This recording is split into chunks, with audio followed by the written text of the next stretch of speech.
So here we are headed into the third week of January.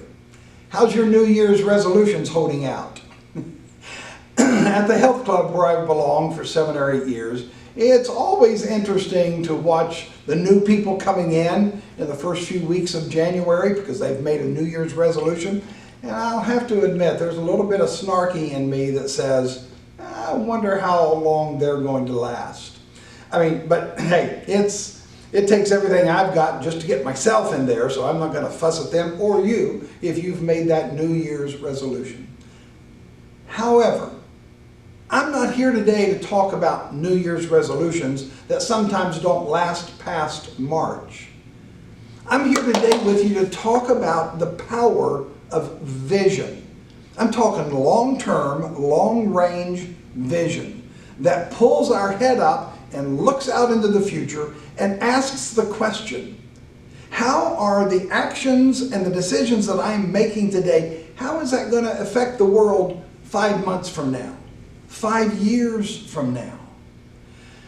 So while I was writing this last week, I heard the old phrase, life is hard by the yard, but a cinch by the inch.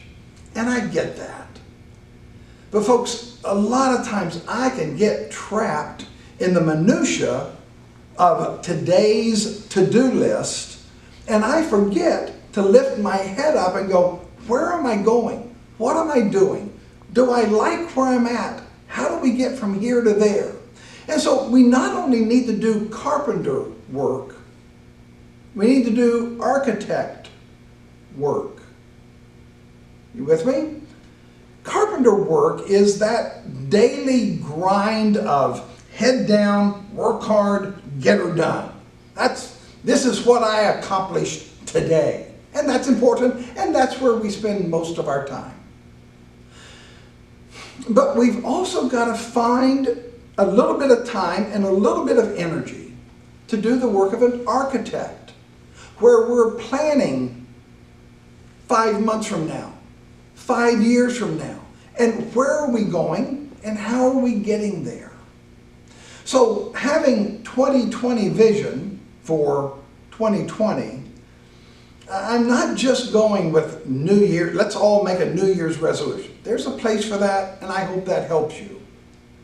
I'm calling us and challenging you and me, us, to think about today these 2 vision statements. I'm just going to give them to you. I'm not going to do the whole 30-minute lecture that goes with each of them. I just want these 2 statements to sort of simmer in your brain until we come back together again next week.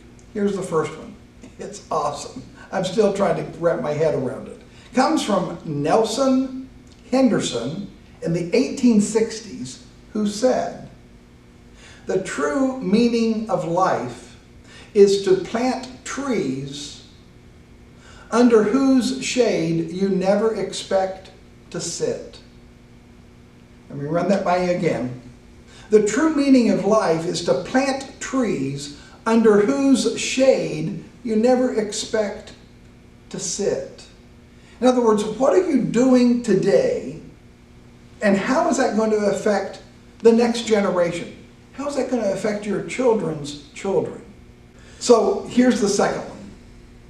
When God gives us a dream, it always comes one size too big so that we can grow into it. Let me try it again. When God gives us a dream, it usually comes one size too big so that we can grow into it. Oh God, no, I can't do that. That's too big. Well, one of the greatest visions of my lifetime has been from President John F. Kennedy. I don't know if he got it from God or not. But on May 25th, 1961, President Kennedy said to the nation, "I believe that this nation should commit itself to achieving the goal before this decade is out of landing a man on the moon and returning him safely to Earth."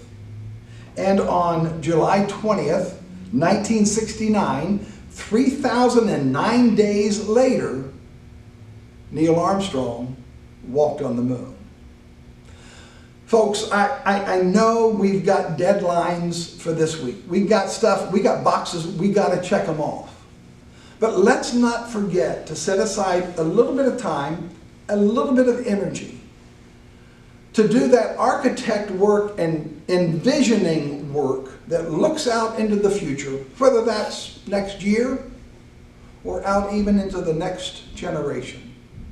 Hey, thank you for joining me today and being with me for a few minutes. It's always good to be with you. You're in my prayers. If I can do anything to serve you, let me know. God bless.